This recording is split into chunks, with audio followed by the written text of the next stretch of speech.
Banna Uganda naddala bannakawempe South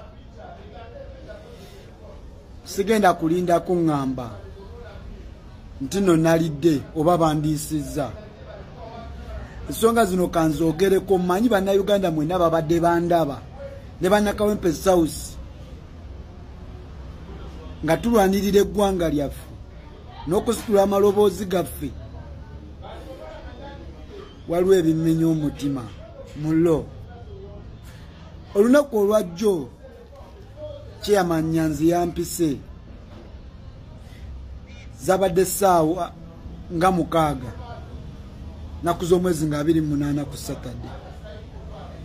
Chairman Nyanzi ajja mpita emirundi mingi nga ngamba nve mu kifo kye neesimbyemu ekyobwa kansala C5 Kawempe South. Era ne ku mulundi guli nalaga interest zange nga neesimbyewo. Chairman Nyanzi yampita olw'okuba yali alina gw'ayagaliza ekifo ekyo. Nangamba waizo kyali mwana muto va mu kalulu. Wava mu kalulu tujja kuwa ekifo mu structures z'ekibiina.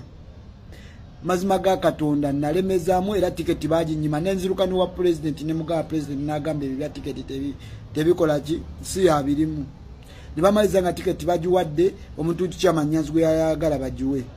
Akakiiko ka vetting committee ke balonda kagende wa secretary general ne kamugamba Waiza ye yawangula ground, ye yawangula ku ground ate ne mu vetting ye yasinga. Olwokubanga nali omuntu w'omugeta atalina bwogerero tiketi yange bagigaba nenzikiriza. Naweereza ekibiina kyange natambula ne president mu campaign zonna ne bampamba ne bantwala kusemwa embuya ne bantokyalinga ne banteka mu military prison ne banjijayo ne bantwala ekitalya gye nakola emyaka 2. When nakoma Chairman Nyanzi yanga nti agenda kumpa ekifo mu structure talina kyanyega yadde. Tuba tulyawo ekibiina ne kitegeka nga kironda structures ne nesimba abantu ne baleeta erinnya lyange okubeera chairman w'abavubuka ku district. Twavuganya abantu 3 n'empangula akalu n'embeera chairman w'abavubuka. Mbadde ntambula eggwanga lyonna ghetto ku ghetto okumobilizing ghetto nga abasajja bayingidde mu ghetto naye nga nze nkyalwana olutalo lwa ghetto. Mbadde ntambula ku ground one tukoze activity mu Kawempe South tulobingidde abantu baffe ebintu ebyenjawulo tukoze zibulungi bwansi tukoze activities ez'enjawulo tukoze buli kimu. Tukoze ground nga we babyogera. Emabega kawo secretary general ne president bava ne bagamba tiketi y'ekibiina eri ku ground nga ffe twatandika dde okukola ground. Obudde buno wojja mu kalulu ke Kawempe South tekuli katambudde constituency nga wenjitambudde. Era n'abantu be Kawempe wotuuka wonna bagamba Waizo vuganya nani bo balaba nga nevuganya nanzekka nga sina muntu n'omu anvuganya. Obudde buno bampise bangambye nve mu kalulu.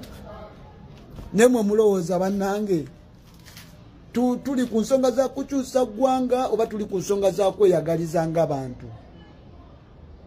Era mulowooza ffe ababadde bakola nga naffe tugamba nti Waiza kangende nange nkiikirire Kawempe mbeere omu ku bakomanda abakulembedde olutabaalo lwa Kawempe mu protest vote ng'onjijeewo ogenda kuleeta ani? Kubanga obudde buno we bali betuvugana nabo tuli abantu 6 naye ku bantu betuvugana nabo njagala bapimiramu ku bantu abo era njagala buli gwempimiramu ajje ku ground akinoonyerezeeko ku bantu abo 6.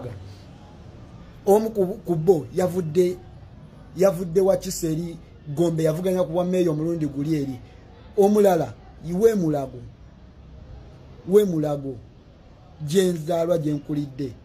Omulala we mulago yomu kuba badde bazole yanga president ebbanga lyonna era waliwo musawo waffe gwe mumanyi musawo Adija solo babulira lwe yasoko musinkana yali tamanyi nti na wa muswago nayogera ebigambo byayogera byasobola okujulira. Omulala ya mupya yakajja samutegedde na mutegeera yavuddeyo bwayise simumanyi na mumanya. Omulala ye chairman wa constituency owakunga era ye gwe Chairman Nyanzi gwa yagaliza era bukiseera gwa ngamba mulekere gwe ayagala ndekere ekifo naye nga chairman wa constituency oyo wakunga nga nakatita ne kuva bamulonda ku bwakunga watwalondera olunaku lwe lumu nze nimbeera ku district yenada constituency naye takolanga na meeting mu miruka gyonna egyenjawulo tatambulanga na miruka nejava tatambulanga yogenda kunoonya kalolo kuba ye ali kushuwa bamusuubiza ddomu wa tiketi era tiketi ye mugumu amanya agirina era chairman Nyanzi ng'alwana nnyo alabe ng'oyo afuna tiketi kubanga yabamala ddo musuubiza ye bamuta fe ababadde bajja babeerawo ground bemanyi ground je bezze sabira bazze batutusabira abantu bali shuwa bagamba waiza tiketi agirina kubanga akoze emirimu gy'ekibiina akoze emirimu gya ground akoze buli kimu obudde buno bamugamba va mu kalulu totally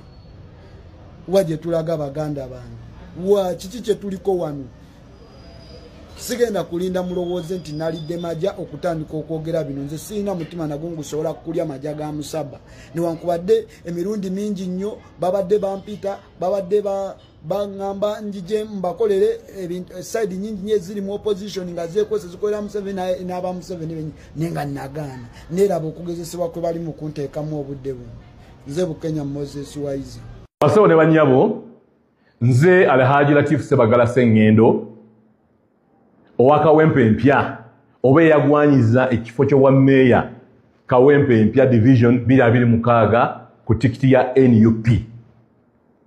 Ndi musajja wa NUP kasangwawo Kayingo. Njala tusokwe mulungunya kwange. Eri abantu abo abefudde nti kakati be basalirawo NUP mu bifo ebyenjawulo. Njala okutusokwe mulungunya kwange. Nga kugenda eri chairman Nyanzi.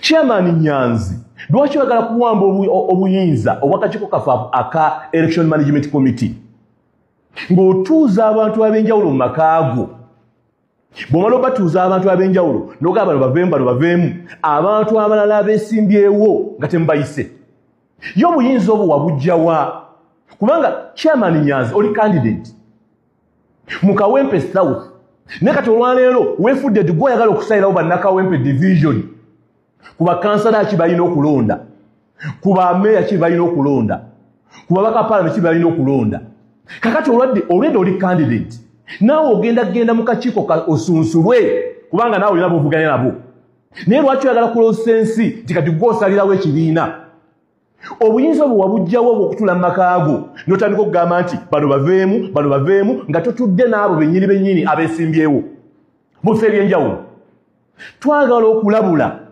chairman Nyanzi by'okola ne banno omulimu Mukulu Sserunjogi Mukulu Ssemugomba nga mwenna basatu muli ba candidate ogamba nti mugenda kutandika okutiisa bannakawempe okutiisa abantu abalala bonna abeegwanyisa ebifo nga mutandika okujjamu abantu nga temumaze nakukola nteekateeka yaffe emanyiddwa nga NUP tumanyi bulungi nnyo nti 40% eva ku kibiina okulaba biki eby'ekibiina ebyenjawulo by'okoze mwajjeewo obumanyirivu obwo ogamba nti kakati bale bakoledde ekibiina era bano betusunsuddemu 60% ya ground mwajjeewo obuvunaanyizibwa obwo obugamba nti kakati ground eri ku 60% eri ku bana abantu be mwagala okutambula nabo lwaki mwagala okuteekawo embeera ey'abaana n'ebyana mu kibiina tetugenda kukkiriza bannakawempe okugamba nti mu abantu abavuganya abeesimbyewo ate mwe mwagala okusalirawo abalala nga mwagala okutambula n'abo be mwagala njagala okutegeeza wana Nyanzi oli candidate nawe olina kusunsulwa busunsulwa